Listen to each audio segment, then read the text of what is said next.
Welcome to Wreck at Home.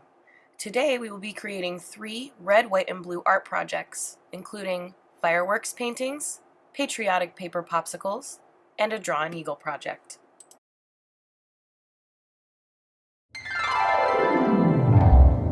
Welcome to Wreck at Home. Hey happy campers, my name is Miss Liz. Since it's Thursday, we're going to do some art. And our theme is red, white, and blue, so we're going to start with these firework paintings. Fun facts about fireworks. The colors are made up of different chemical reactions. Ever heard of copper? Well, it burns blue. Calcium burns orange, and sodium burns yellow. Let's get our supplies ready for our firework painting. You're going to need 2 sheets of construction paper in 2 different colors, a glue stick, a pair of scissors, and a pencil. You're also going to need some washable paint in a couple colors. Don't forget a couple toilet paper rolls.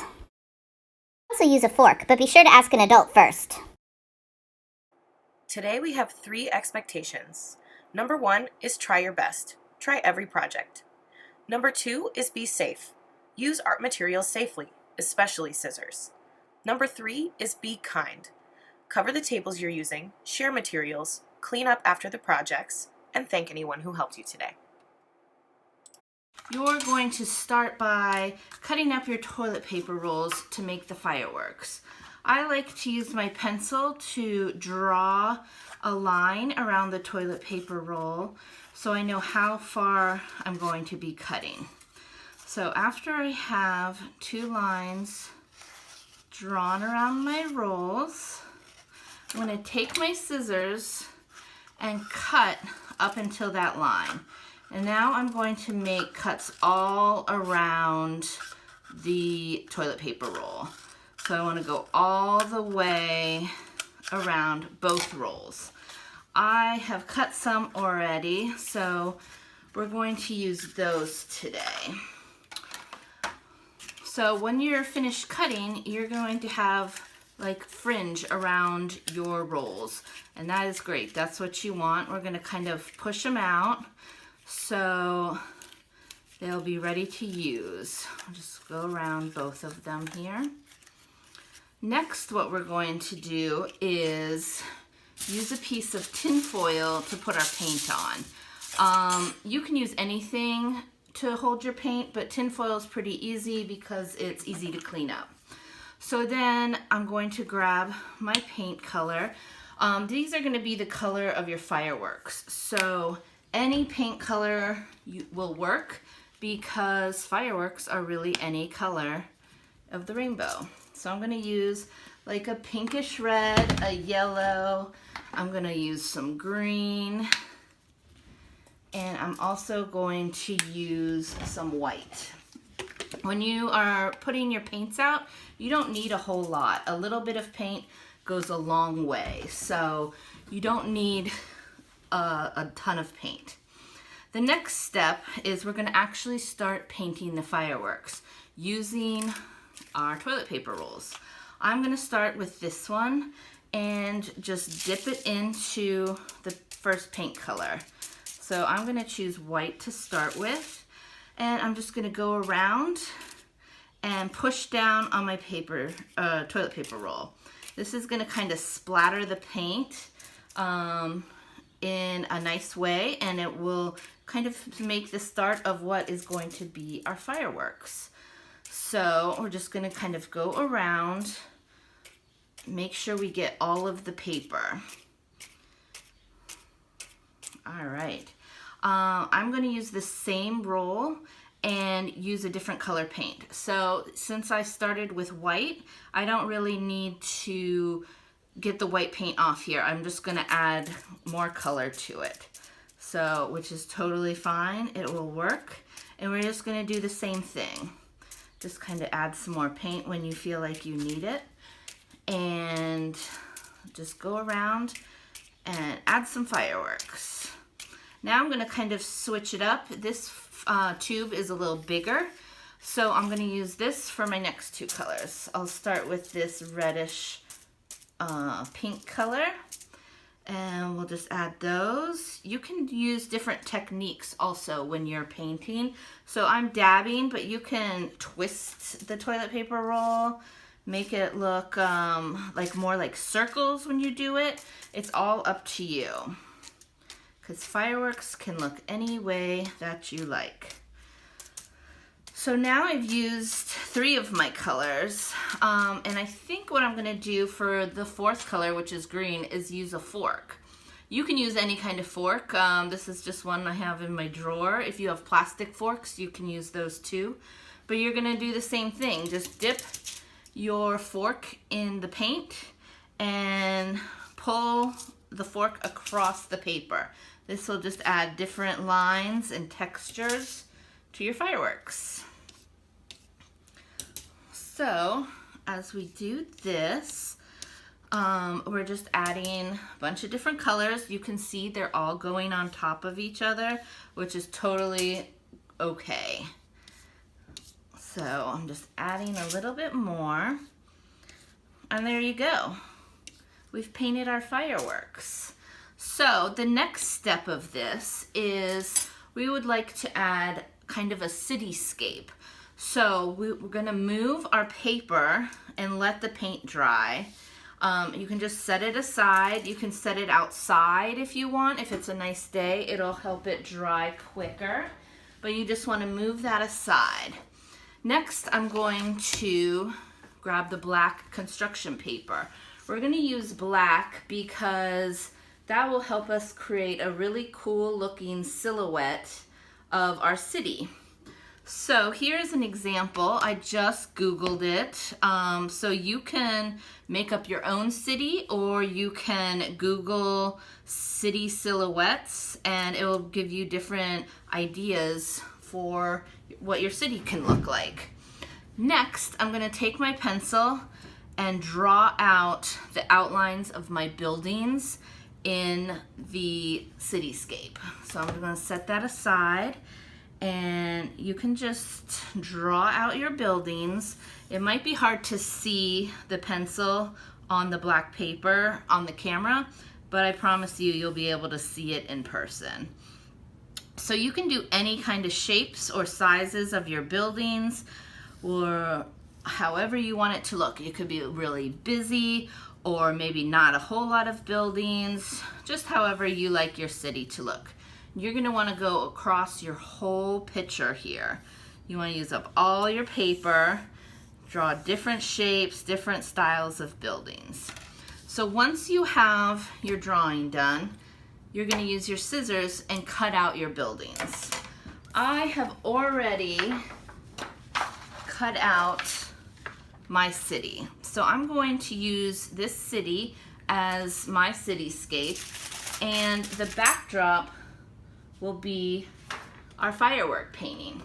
So after your painting sits and dries for a little while, what we're going to do is use a glue stick and glue our city on top of our firework painting.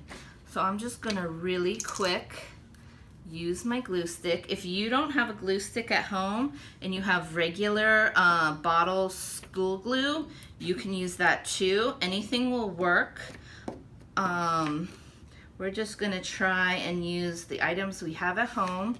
So if you don't have a glue stick, it's not a problem.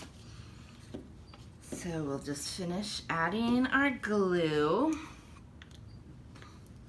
and then we'll flip it over and kind of line it up on the bottom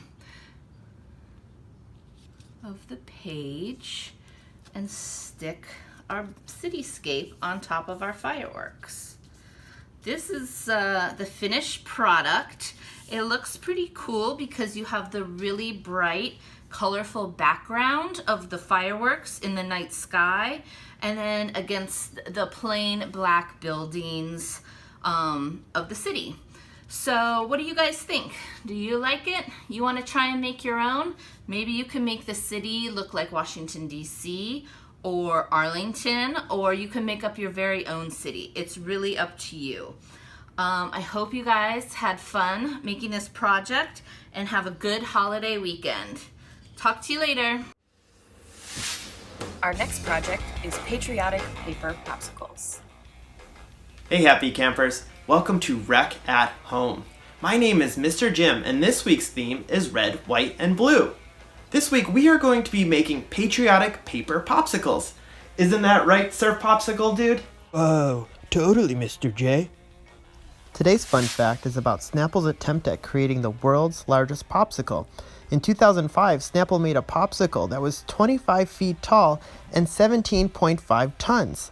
That's the weight of 4 African elephants, or 2,527 raccoons, or 11,666 teacup chihuahuas. Now that's a lot of chihuahuas. Unfortunately for Snapple, they didn't get the new world record because before they could lift the giant monster popsicle, it already started to melt. Sticky, syrupy popsicles started to rush down the busy streets of New York, creating a strawberry kiwi tidal wave. Whoa, surf's up, dude. Today we are making patriotic paper popsicles, so it's time to get our supplies. You're going to need some paper. I chose red, white, and blue, but you could use any color you like. Next, you're going to need some drawing utensils. A pencil's great, along with some crayons or markers for color. You'll need some scissors to cut out your popsicle, and some glue or tape to attach the popsicle stick. Finally, you'll need some popsicle sticks. This will make your paper popsicle look like a real popsicle. Whoa, and don't forget to apply sunscreen if you do it at the beach. I'm going to be using 3 pieces of paper, but you could use 1 or 3. This is the shape I'm going for. It's your general popsicle shape. I take my paper, stack them up neatly, and try to line up the edge. Now I fold it. This is the classic hot dog fold, and I try to make a nice crease. Notice the edge here, it's pretty well lined up, but it's by no means perfect. You can use pencil, or in this case, marker, to draw a rounded edge right on the top. Notice where the crease is on the right, and I'll do a small one on the bottom. This should make a great popsicle shape. Now that I have my lines where I want them, I'm going to cut. Remember, I have to cut through 3 sheets of paper, so I need to be careful. I will slowly cut the larger triangle away from the popsicle shape. Let's see. It might not be perfect, but that's okay. Hey, doesn't look too bad. Let me try to do the bottom now. The smaller triangle comes off, and this will round the edges. Let's take a look. Wow, that's actually pretty good.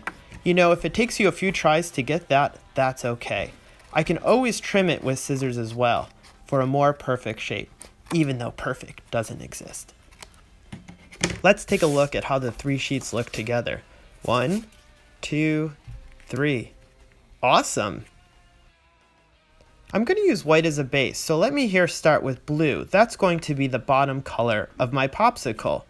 First, I'll need to draw a line. Again, you can use pencil, but marker shows up well on camera. I'll just draw a squiggly line to start, but remember, you can do any design you want. After I like my line, I'm just going to slowly cut it out with scissors. Again, there's no right or wrong way to design your popsicle.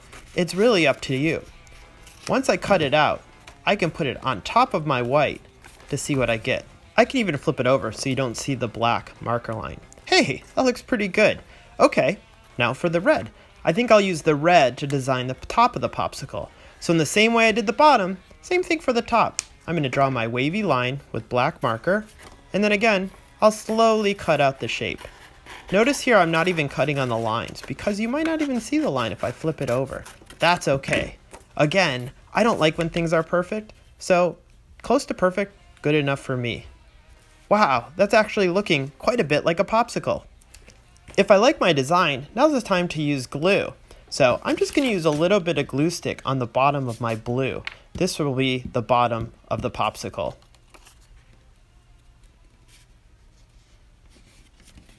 There, looks good. Now it's time for the top. Again, add a little bit of glue on the black of the red, and when you're ready, you can glue it on. I can kind of line it up too so I don't see the white underneath. Hey, that's pretty good. Okay, time for the popsicle stick. I'm going to flip it over and then add the popsicle sticks where I'd like them. I'm going to use 2 popsicle sticks because that's my favorite type of popsicle. Once I kind of know where they're at, I can just take a little bit of glue and put glue on the back of the popsicle stick. Flip it and glue it on. This step you might need to let the popsicle sticks dry a little bit before you play with your popsicle. But if you're going to add more detail like a face, that's fine too. If the glue isn't working well, go ahead and use some tape. That might make a more permanent hold. Alright, now it's time to bring our popsicle to life with a face, and my favorite part of all, accessories. Let me start with these sunglasses. Check out the shape here, kind of simple. Those are squares, and look at the outside, kind of geometric, right? Like triangles and squares. If I'm unsure where to start with a triangle. Triangles make great mouths and noses. Hey, look at that personality that this guy's got already. I can also use marker too, if the cutting is a little bit too hard. Don't forget, you can add hair as well. There's no limit to the personality. When you're ready, I can add some glue. I can glue down the shapes the same way I glued down the red and blue paper.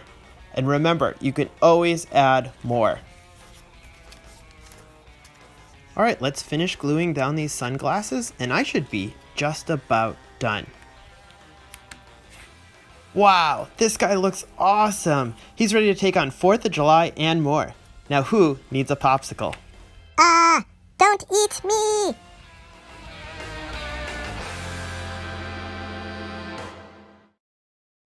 Our last project for today is draw an eagle. Hey Happy Campers, great to see you again. This is Jen with the art unit of Arlington County Parks and Rec. And today, since it's Red, White, and Blue Week, I thought what would be great is to teach you how to draw a bald eagle. Now the bald eagle, if you didn't know, was named the national bird in 1782 by our founding fathers. So that's an amazing fact, and that was a long time ago. A very dignified and special bird, especially since he's like 3 feet tall and full size. It's crazy. So anyway, I want you to join me in the studio. I'm going to give you a quick tutorial on how to draw our bald eagle.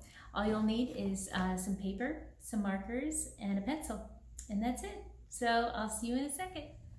All right, friends, let's go ahead and get started. Very first thing you're going to need to make the bald eagle is some paper, some white paper. You're going to need some markers of a different color variety, maybe some black, maybe some brown. You can see some of the colors I used in my drawing: yellow and some orange and some different colors of brown. And I also used a little bit of blue for some of the cool shadows. So those would be the colors you might want to pull for this drawing. And if you don't have markers, crayons work as well too. The marks I'm going to show you will work for both. The other thing that I'd like to have on hand is some photo reference. So when we break him down into shapes, he's really pretty easy to draw. So I'm going to move him aside so you can see. I'll put a piece of paper down. And the very first thing I like to do is kind of mark on my page where my eagle's going to go. So I want to put a little hash mark here to show where his top of his head's going to be. And then I also want to put a mark here where I think the bottom of where his talons are. Okay. And then I want to start by looking at the shape of the biggest part of his body, which is this large massive body here. So what it is to me, can you recognize that shape? I think we might have mentioned it before. It's an oval, but it's kind of a sideways oval, just a slight sideways oval. I'm going to use my pencil and just make some guidelines here. An oval. Okay. And then he has, like we said, he's kind of got a boxy head. So we're going to kind of make a square here on top of our oval. You see that? We're just going to make a square.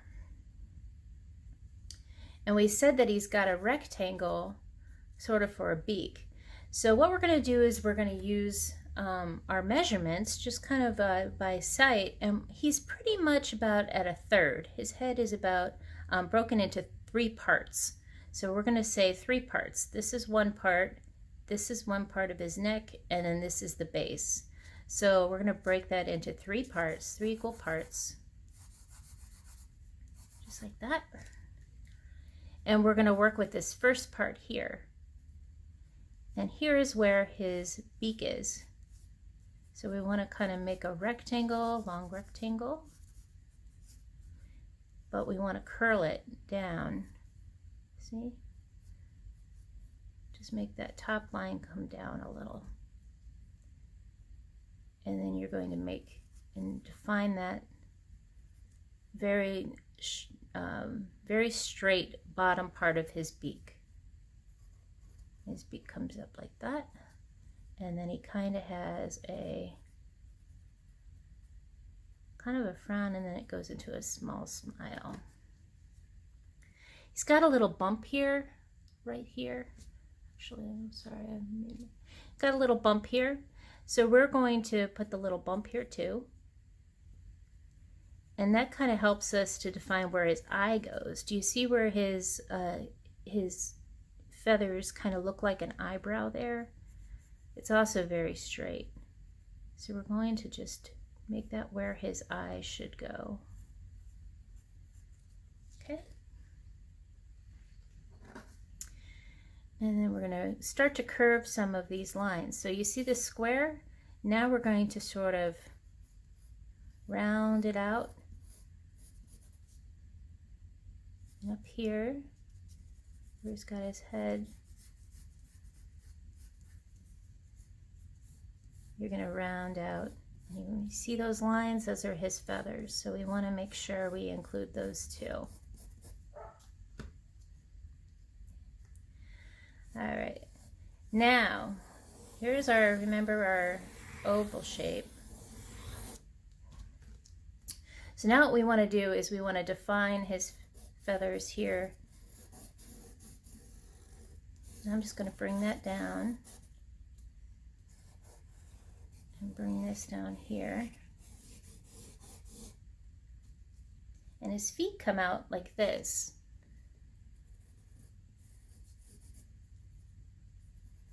And he's kind of got like rectangles here. So we got a rectangle here and a sort of a curved rectangle there. And then you can see here he's got 3 long, like pencil length rectangles here. So we're going to do that as well. I'm going to put a rectangle there, a rectangle there, and a rectangle there, to show those 3 bits. And we're going to curve those. You can kind of see how it becomes curvy. And there's the claw. Oh, the menacing claw, which is kind of like the shape of a teardrop. And he's got another one here. And then he's got another one that goes backwards here. Sort of like a crescent shape, like the shape of a moon when it's not, when it's just barely showing in the sky. Okay. And look, we've got all of this wood here that we're going to use because we want him to have a place to sit, right? Or perch. So I think he's coming along nicely, don't you think? Okay. So now what we want to do is kind of show where these feathers are.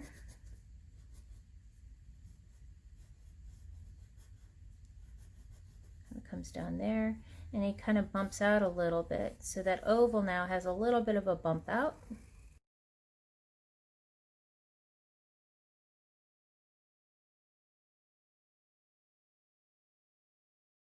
So what I'm going to do is I'm just going to define my bird with little wispy feathers. And I know that he's got some feathers here.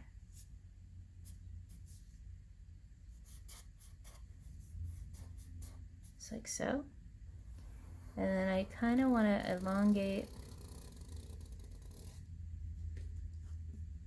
So I have my oval here, but what I did was kind of take and see this go straight down.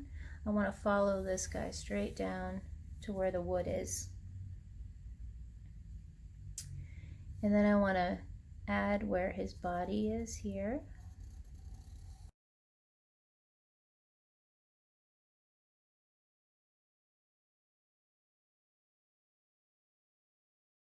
And at this point, we're going to speed up the film and finish outlining so we can get to coloring.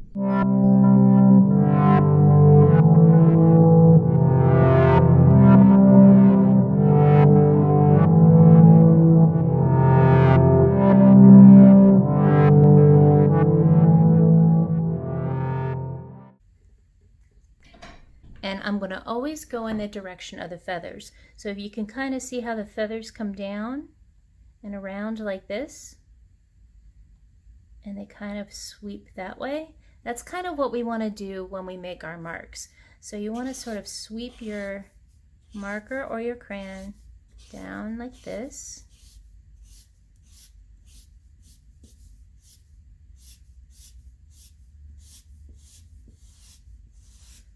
And you can kind of see this is a darker area, so we want to really focus on making that dark. And we just want to keep adding lines that go in the direction of these feathers.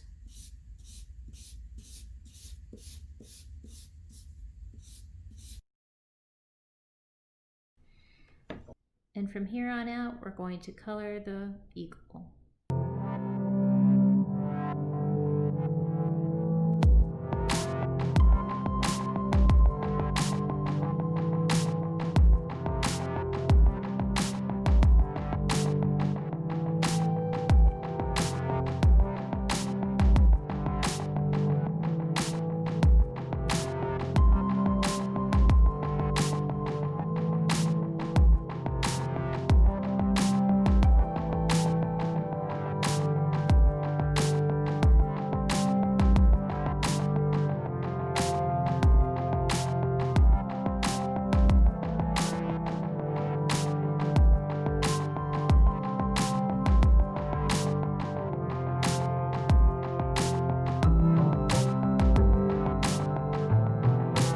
Now from here, I want you to use all of your imagination and make a very creative bald eagle. You can add some color in the background, you can add a flag, American flag, you can have him sitting in a nest, you can have him do anything. Anyway, we'll see you all next time, my friends, and thanks for joining me today. Bye. Thank you for joining us at Rec at Home. We'll see you tomorrow.